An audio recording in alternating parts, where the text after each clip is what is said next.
sesuai dengan arahan Menteri Keuangan akan bergabung dengan Kementerian Keuangan, begitu juga dengan Legend Jaka. Presiden Prabowo akhirnya memilih dua nama baru buat ngebantu tugas Menteri Keuangan, Sri Mulyani Indrawati. Kedua nama itu ialah Bimo Wijayanto yang jadi Direktur Jenderal Pajak dan Letjen Jaka Budi Utama yang jadi Direktur Jenderal Bea dan Cukai. Kabar pergantian pemain Dirjen Pajak sama Dirjen Bea Cukai ini emang udah ramai beredar selama beberapa waktu terakhir. Kondisi penerimaan negara yang nggak baik-baik aja jadi salah satu alasannya. Rotasi posisi strategis di Kementerian Keuangan ini pun jadi sorotan. Ya gimana enggak? Ini jadi kali pertama sejak Orde Baru posisi Dirjen Bea Cukai diisi oleh seseorang dengan latar belakang militer. Sebenarnya ada apa sih sama realisasi pendapatan negara kita? Kenapa Prabowo sampai harus milih orang dengan latar belakang militer buat bantu Sri Mulyani?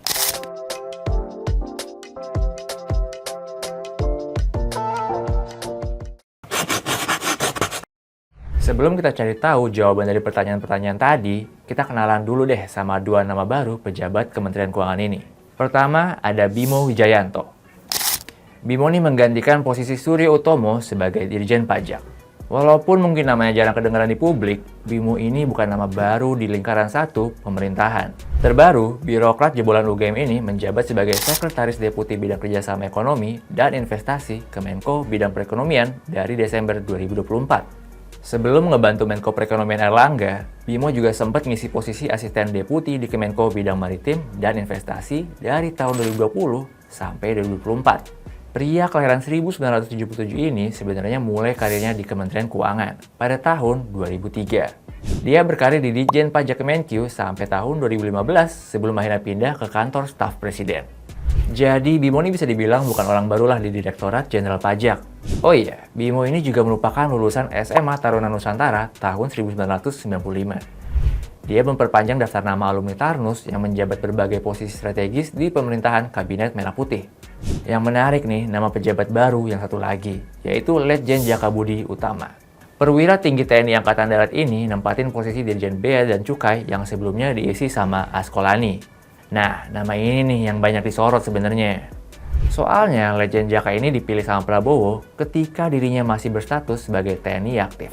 Selain itu, nama Letjen Jaka juga jadi sorotan karena dia merupakan mantan anggota Timawar Kopassus TNI AD yang kerap dikaitkan sama penculikan aktivis pro-demokrasi tahun 98. Letjen Jaka ini lulusan Akademi Militer tahun 1990. Selama berkarir di TNI, dia udah nempatin berbagai posisi penting, mulai dari Kepala Staf Komando Militer 12 Tanjung Pura, Staf Khusus Panglima TNI, sampai yang terakhir Sekretaris Utama Badan Intelijen Negara. Nah, menariknya selama berkarir di bidang pertahanan, Letjen Jaka nggak pernah nempatin posisi yang berkaitan dengan keuangan. Nggak cuma itu aja, Letjen Jaka ini juga jadi Dirjen Bea Cukai dengan latar belakang militer pertama di era reformasi. Pertanyaannya, separah apa sih perkembangan pendapatan negara sampai Prabowo nih harus nempatin orang militer di posisi pucuk Ditjen Bea Cukai? Di tahun pertama kepemimpinan Prabowo, pendapatan negara ini emang jadi masalah yang berulang kali disorot. Gimana enggak? Dari awal tahun, realisasi setoran kekas negara, utamanya dari pajak, itu merosot. Padahal pajak itu sumber utama dari pemasukan pemerintah. Kalau kita lihat data terakhir nih, realisasi pendapatan negara itu sebesar 810 triliun rupiah sampai April 2025. Nilai ini turun sekitar 12,4% dari April tahun lalu yang nyampe 925 triliun rupiah. Kenapa bisa turun? Ya ini utamanya gara-gara setoran pajak yang terkoreksi sekitar 10,8%. Pejabat Kementerian Keuangan berulang kali bilang, penerimaan pajak itu turun gara-gara sejumlah faktor. Pertama, harga komoditas utama Indonesia yang turun, kayak batu bara, minyak, sampai nikel. Alasan lainnya adalah rumus baru hitung-hitungan pajak penghasilan atau PPh. Kemenkyu bilang, kebijakan tarif efektif rata-rata atau TER yang udah berlaku dari 2024 ngebuat adanya kelebihan bayar pajak penghasilan di penghujung tahun 2024. Nah, kelebihan bayar pajak ini dibalikin sama pemerintah di Januari, Februari 2025. Jadi, setoran pajak yang berasal dari PPh ini sempat turun di awal tahun. Alasan terakhir pemerintah itu adanya kebijakan relaksasi pembayaran pajak pertambahan nilai dari dalam negeri.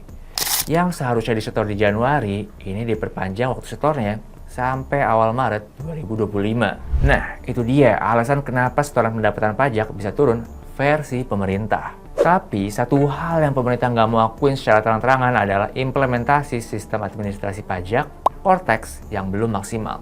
Di awal tahun, banyak pengusaha ngeluh kalau sistem yang ngejalanin seluruh administrasi perpajakan itu justru sering error. Dan jadinya malah ngerugiin perusahaan sendiri. Karena implementasi Cortex yang belum maksimal ini, para pengusaha pun sempat nggak bisa ngelakuin transaksi pembayaran pajak. Yang mana jadinya setoran pajak negara ya ikut turun.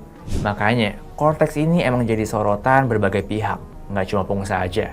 Anggota DPR pun sering nyorotin dampak pelaksanaan sistem ini ke setoran pajak. Nah, kalau buat pendapatan negara yang dari kepabeanan dan cukai, kinerjanya emang masih relatif terjaga.